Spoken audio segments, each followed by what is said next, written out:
नमस्कार विद्यार्थी मित्रांनो, मागील लेक्चरमध्ये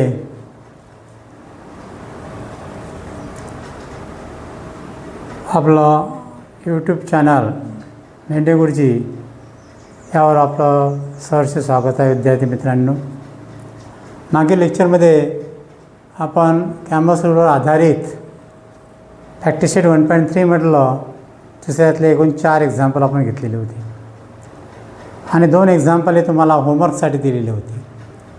त्यानंतर समोरचा टॉपिक आहे आपला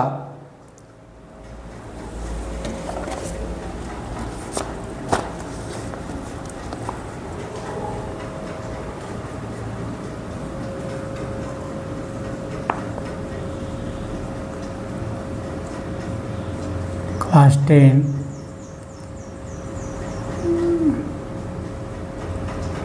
1 linear equation is 2 variables.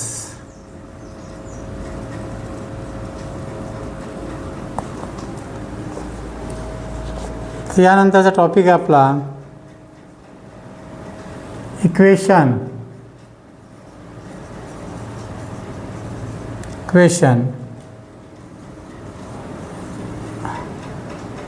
reducible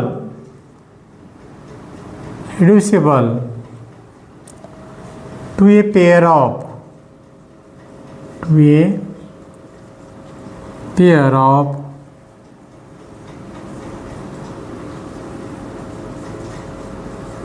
linear equation in 2 variables.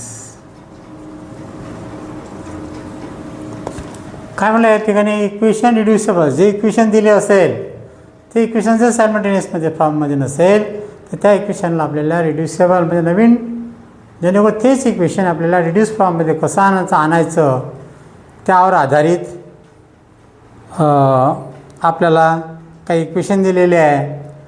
जे equation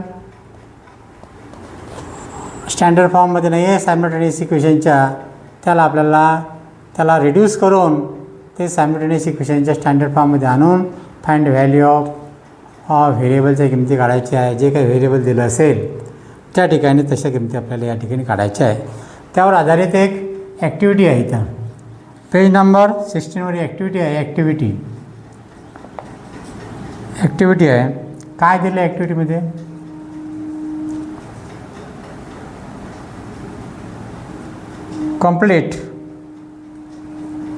complete the following table.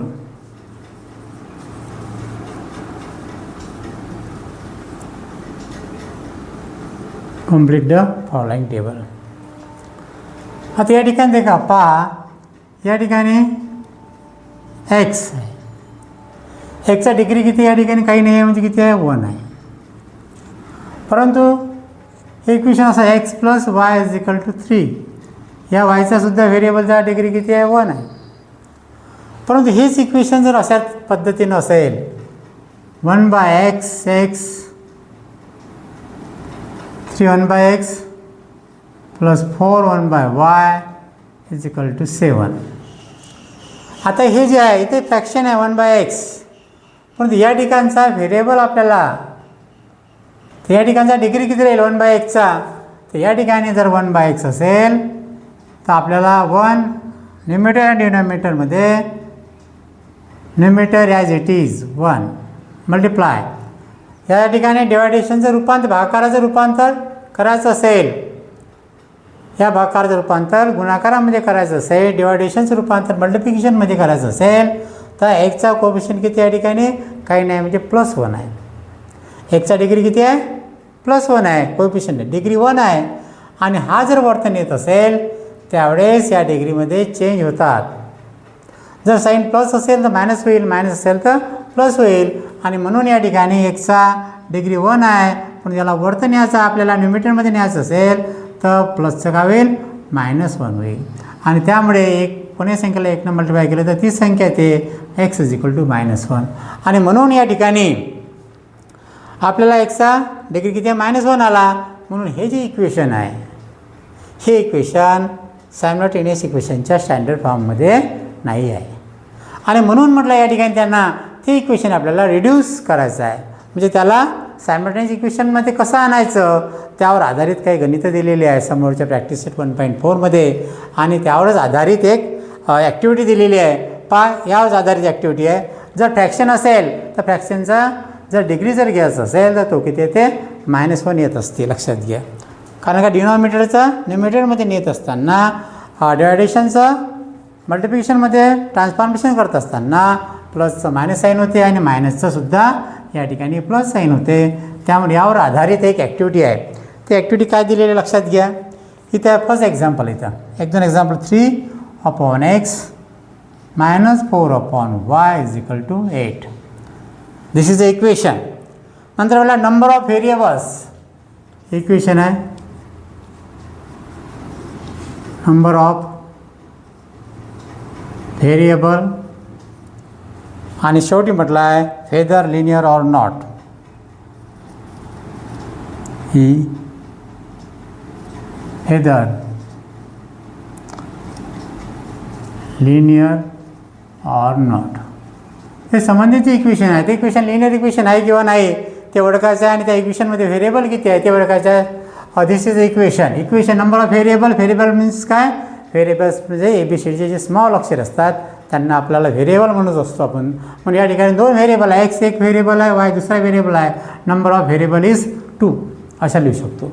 नंतर म्हटलं आहे व्हेदर लिनियर ऑर नॉट. तुम्हाला आताच सांगितलं मी फ्रॅक्शनमध्ये असेल आणि डिनॉमिनेटरमध्ये जर एखादं व्हेरिएबल असेल आणि त्याला न्युमिनेटरमध्ये घेत असताना त्याचा जो पॉवर आहे त्या पॉवरचं काय होते, त्या डिग्रीचं काय होते ट्रान्सफॉर्मेशन होते. या ठिकाणी एक्सचा पॉवर किती आहे 1 आहे तर वरतं नेलं तर काय होईल +1चं -1 होईल.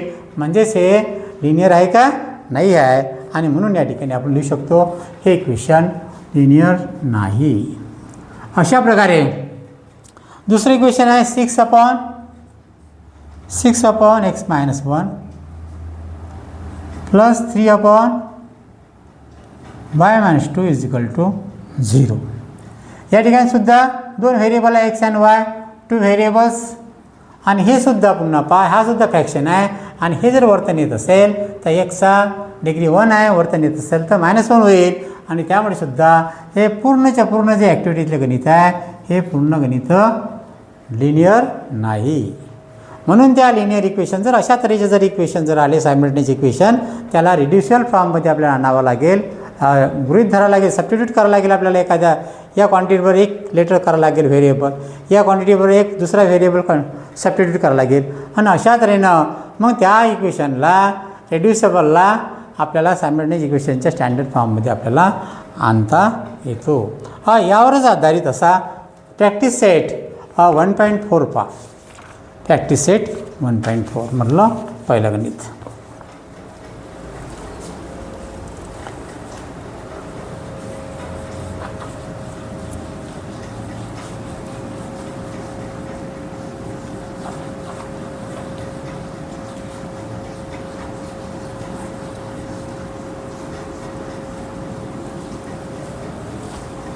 लक्षात घ्या इकडे practice set 1.4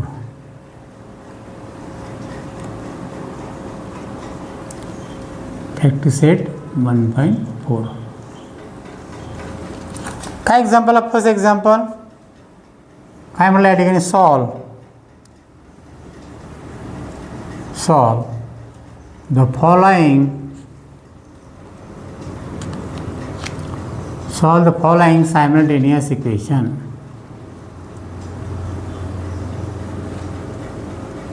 Solve the following simultaneous equation. आता लक्षात घ्या या ठिकाणी फर्स्ट एक्झाम्पल आहे 2/x - 3/y = 15. नंतर दुसरं एक्झाम्पल आहे 8/x + 5/y = 77. आता या संबंधित इक्वेशनला नंबर द्यायचे आपल्याला सोल्युशनमध्ये. 2/x - 3/y equation number = 15 equation number 1. Another example आहे 8/x plus 5/y is equal to 77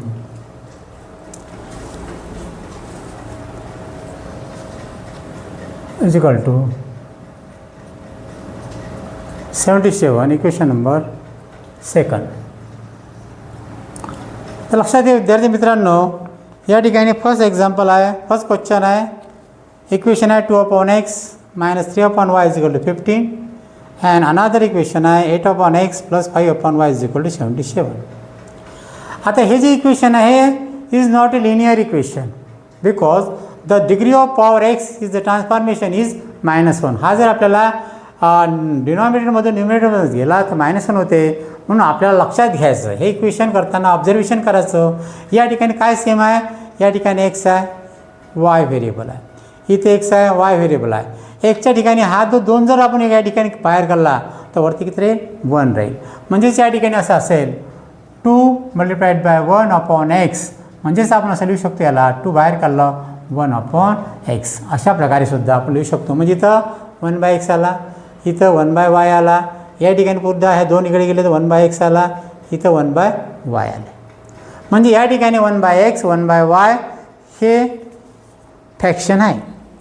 तर या दोन्ही ठिकाणी एकासाठी एक व्हेरिएबल घ्यायला लागेल, दुसऱ्यासाठी दुसरे व्हेरिएबल घ्यायला लागेल, आणि म्हणून आपल्याला याहून आपल्याला काय करायला लागेल, रिड्युसिबल करायला लागेल, आणि म्हणून लिहायचं इथं सबस्टिट्युटिंग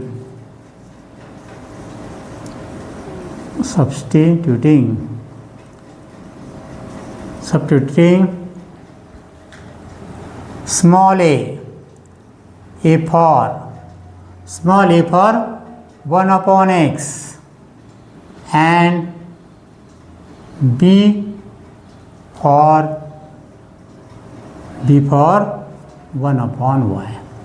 म्हणजेच याचा अर्थ असा 1/x म्हणजे a इज इक्वल टू aची किंमत आहे 1/x अँड बीची किंमत किती आहे 1/y. मग हे लिहायचं आता या ठिकाणी आपल्याला हे किमती सॉल्व करायच्या. सबस्टिट्यूट व्हॅल्यू ऑफ हे 1/x मग आपल्याला हे इक्वेशन लिहिता येईल. असं आपण एकदा असून लिहून घेऊ म्हणजे अजून तुम्हाला सोपं होऊन जाईल. या ठिकाणी कशा प्रकारे घेत असतात तर पहा, या ठिकाणी आपण असं लिहू शकतो इक्वेशन.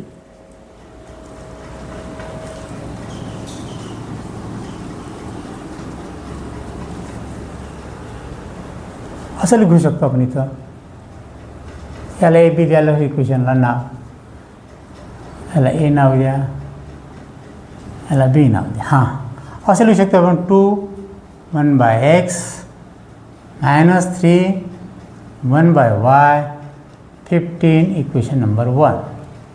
तसं 8 बाहेर काढा, 8 1/x प्लस 5 बाहेर काढा 1/y is equal to 77 equation number 2. म्हणजे आपल्याला या ठिकाणी अशा प्रकारे मान्य केल्यानंतर या दोन्ही इक्वेशनमध्ये 1/x 1/x आहे, 1/y 1/y आहे, आणि म्हणून इथं लिहू शकतो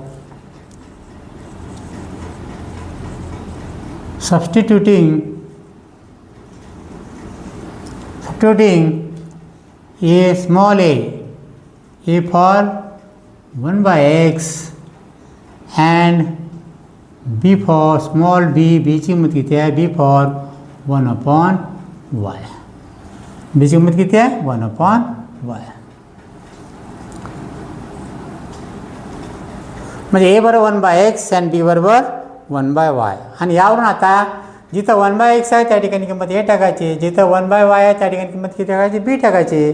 आणि शेवटी ह्या ज्या किमती घेतलेल्या आहे, ज्यावेळेस a आणि b ची किमती निघेल त्यावेळेस याच समीकरणामध्ये आपल्याला त्या परत करून द्यायच्या आहे. ज्या घेतल्या आपण 1/x साठी a घेतलेला आहे, 1/y साठी आपण b घेतलेला आहे, आणि यावरून आपलं इक्वेशन तयार होईल. काय तयार होईल मित्र, 1/x म्हणजे काय, a म्हणजे 2a - 3 1/y साठी b घेतलं तर इथं -3b मग लिहिता येईल आपल्याला. या ठिकाणी पहा, या ठिकाणी इथं 2a बरोबर आहे, 1/x a घेतलं 2a -3b is equal to 15 equation number 3. दुसरा आहे या ठिकाणी पहा 8a 1/x साठी 8a plus 5b is equal to 77. म्हणजे अशा प्रकारे आपण जे हे इक्वेशन घेतलं होतं याला रिड्यूस करून हे स्टँडर्ड फॉर्ममध्ये आपण आणलेलं आहे सायमल्टेनियस इक्वेशनच्या. आणि सायमल्टेनियस इक्वेशन जे 2 तयार झाले अशा टाईपचे इक्वेशन आपण सॉल्व केलेले आहे. त्या पद्धतीने आपल्याला यावरून ए आणि बीच्या किमती काढावं लागेल. Find out value of A and B in this 2 variable and resubstituting the value of A is equal to 1/x and B is equal to 1/y. त्याला परत करून द्यावं लागेल आणि अशा तऱ्हेने ह्या किमती निघेल. पाहूया आता काय करायचं तुम्हाला सांगलं आहे. जर सायमल्टेनियस इक्वेशन जर असेल तर ज्याचे चिन्ह प्लस मायनस आहे ते पहिले त्याचे कोएफिशियंट सेम करून घ्यायचे. त्या ठिकाणी पहा त्याचा कोएफिशियंट किती आहे बीचा असे इक्वेशन 4चा कोएफिशियंट किती आहे इथं बीचा 4 आहे प्लस मायनस आहे म्हणून हा जो बीचा कोएफिशियंट 5 आहे. इक्वेशन नंबर 3ला मल्टिप्लाय करायचं आणि बीचा कोएफिशियंट 3 आहे हा इक्वेशन 4ला मल्टिप्लाय करायचं. त्यामध्ये चिन्ह घ्यायचे नाही. कोएफिशियंट सेम करत असताना चिन्ह अजिबात घ्यायचे नाही. तर मग करून घ्या समज लिहू शकतो आपण इथं multiply 5 in equation 3 and multiplied by 3 equation 4 multiplied by 3 लिहू शकतो. समीकरण 3ला 5ने गुणून व समीकरण 4ला 3ने सुद्धा गुणून अशा प्रकारे आपण त्या ठिकाणी त्याचा गुणाकार करू शकतो. या ठिकाणी काय केले कारण या ठिकाणी चिन्ह प्लस मायनस आहे त्यामुळे आपण त्या ठिकाणी लिहिलेलं आहे. तर करा गुणून घ्या आपल्या इथं 5 × 2a 5 2 10a minus 3 5 15 3 × 5 15b is equal to 15 × 5 15 5 75 15 × 5 equation number 5 हे झालं आपलं ओरिजिनल इक्वेशन. आणि त्यानंतर आहे या ठिकाणी घ्या 3 × 8 8 3 24a प्लस साईनमध्ये बदल नाही करायचा 5 3 15 15b is equal to 7 3 21c 1 4 2 7 3 21 22 23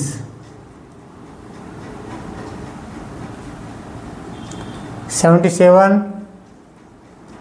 multiplied by 3 7 3 21 1 4 2 7 3 21 231 अशा प्रकारे इक्वेशन आला नंबर 6. इक्वेशन नंबर काय झालं 6. आता तुम्हाला माहीत आहे या ठिकाणी मायनस प्लस साईन केलं आपण त्याचे कोएफिशियंट सेम केले पहिल्या पद्धतीसारखंच.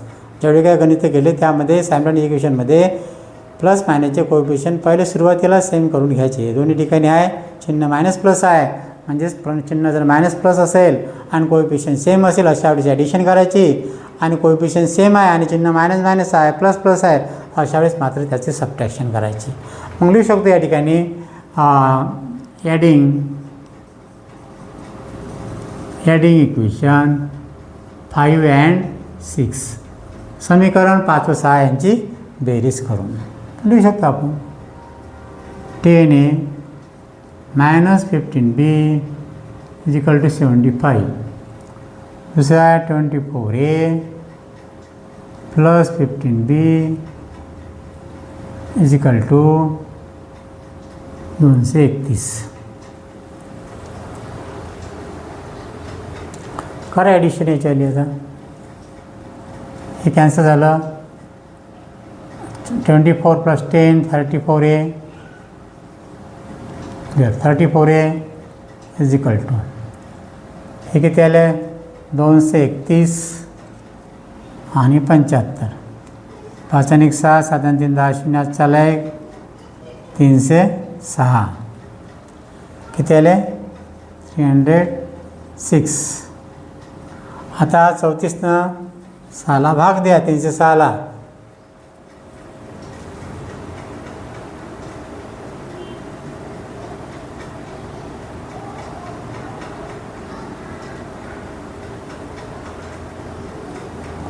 चौतीस गुणिला 9 केले तर 34 मल्टिप्लाइड बाय 9 9 चूक 36 6 4 3 9 3 27 आणि 3 30 जाते करेक्ट भाग म्हणजे या ठिकाणी A is equal to find the value of A is equal to 306/34. या ठिकाणी याला करेक्ट भाग जातो 9चा. किती भाग गेला 9 आणि therefore a is equal to 9. या ठिकाणी आपण एची किंमत काढली तर ए इज इक्वल टू 9. मग हे जी किंमत काढली ही किंमत ओरिजिनल समीकरण 3 आणि 4 झालेली आहे. त्यापैकी एका इक्वेशनमध्ये एची किंमत टाका म्हणजे सोपी होऊन जाईल. तर कशामध्ये घेता आपण यामध्ये घ्या 3मध्ये घ्या. Put a is equal to 9 in equation 3. Put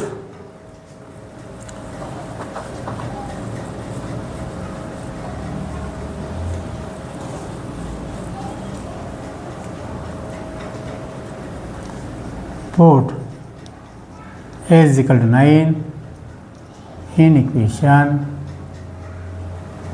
3. We get ए बरोबर 9 ही किंमत समीकरण 3 किंवा 4मध्ये टाकायची. हे ओरिजिनल समीकरण झाले म्हणून याला इक्वेशन नंबर 3मध्ये टाकू आपण. सोपं आहे. या ठिकाणी 77 आहे. मल्टिप्लिकेशन कठीण जाते. 2a - 3b काय इक्वेशन आहे 2a - 3b is equal to 15. Substitute value of A is equal to 9. ज्या ठिकाणी आहे ते 9 2 मल्टिप्लाइड बाय चिन्ह नाही मल्टिप्लिकेशनचं आहे 9 बाकी इक्वेशन ॲज इट इज लिहून ठेवायचं बरोबर 15. Therefore 9 × 2 18 - 3b is equal to 15. ज्याची किंमत काढायची फाइंड व्हॅल्यू ऑफ बी काढायचं आहे पण बीच्या ठिकाणी मायनस साईन आहे. अशा तुम्हाला सांगलं होतं हे साईन आपल्याला कॅन्सल करता येते पण डायरेक्ट काय घ्यायचं 3b घ्यायचं इज इक्वल टू लिहून टाकायचं आणि त्याच्या जवळची संख्या चिन्हाशी जशीच्या तशी घेऊन घ्यायची की ते आहे 18 आणि बरोबरच्या इज इक्वल टू जी संख्या असेल त्याचं ट्रान्सफॉर्मेशन करायचं. +15 असेल तर या ठिकाणी काय झालं -15 झालं आणि म्हणून या ठिकाणी 3b इज इक्वल टू 18तून 15 गेले किती राहिले 3 राहिले. मोठ्या संख्या चिन्ह प्लस आहे आणि म्हणून therefore b is equal to 3/3 1 आणि म्हणून अशा तऱ्हेनं बीची किंमत किती आली इथं 1 आली. आता याची किंमत किती आली तर 9. फाइंड व्हॅल्यू बी किती काढला आपण इथं याची किंमत काढली तर 9 A is equal to 9 and B is equal to 1. आता ह्या ज्या किमती घेतलेल्या आहे ह्या किमती आपल्याला परत द्यायच्या आहे. काय घेतलं होतं आपण या ठिकाणी आपण घेतलेलं होतं लक्षात घ्या. पहा मग याचा रिसबस्टिट्यूटिंग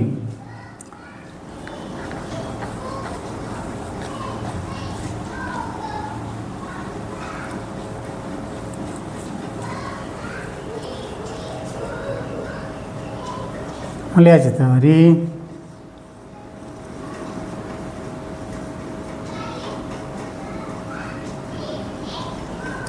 resubstituting the value of A and B. Resubstituting the value of A and B. A ची किंमत आहे जे असेल ते आणि B ची किंमत हे करून टाकायचं. काय दिलं होतं आपण बरोबर 1/, therefore A is equal to 1/x घेतलं होतं बरोबर आहे. A for 1/x 1/x substitute value of substituting लिहिलं होतं 1/a for 1/x म्हणजे is equal to 1/x. Put the value of A किती आहे 9 म्हणून एच्या ठिकाणी 9 लिहून घ्यायचे 9 इज इक्वल टू बाकी 1/x ॲज इट इज. डिनॉमिनेटरमध्ये काहीच नाही आहे म्हणजे किती आहे ते 1 आणि याचा क्रॉस मल्टिप्लिकेशन करायचं 9 multiplied by x therefore 9x is equal to 1 × 1 म्हणून therefore x is equal to 1/9. एकची व्हॅल्यू किती आली 1/9 अँड बी किती आहे B is equal to 1/y. Substitute value of B किती काढला आपण बी काढलेलं आहे इथं 1 म्हणजे याचं 1 is equal to 1/y. Denominator काही नाही तर 1 क्रॉस मल्टिप्लिकेशन 1 गुणिला y म्हणजे y 1 कोणी सांगितलं गुणलं तर ती संख्या y इज इक्वल टू 1 × 1 आणि मग ॲन्सर लिहून घ्यायचं. ॲन्सर लिहायचं या ठिकाणी काय घेऊ शकतो आपण ॲन्सरमध्ये x y देअरफॉर x किती आली 1/9 y 1 इज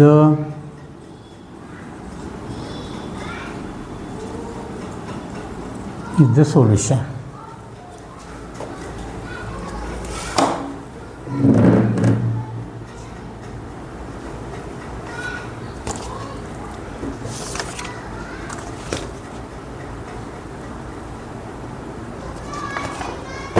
अशा प्रकारे विद्यार्थी मित्रांनो, आपण या ठिकाणी हे रिड्युशियल फॉर्ममधले जे इक्वेशन घेतले, बहुतेक करून या परीक्षेला जास्त येत नसतात, तरी पण आपण याला सोडवण्याचा प्रयत्न केला. अतिशय सविस्तर पद्धतीने तुम्हाला समजून सांगितलेलं आहे. जर याच्यामध्ये काही डाऊट असेल तर मला कमेंटमध्ये कळवा.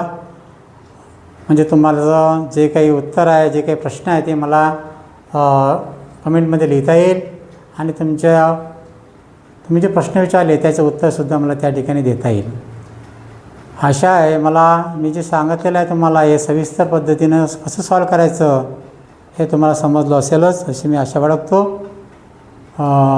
तरी माझ्या चॅनलला तुम्ही सबस्क्राईब करा, लाईक करा, शेअर करा आणि तुमच्या विद्यार्थी मित्रांना, तुमचे मित्र, परिवार, नातेवाईक यांनासुद्धा माझ्या चॅनलबद्दल सांगा, जेणेकरून जास्तीत जास्त सबस्क्रायबर वाढेल. यासाठी आपणसुद्धा प्रयत्न करा. ठीक आहे, धन्यवाद.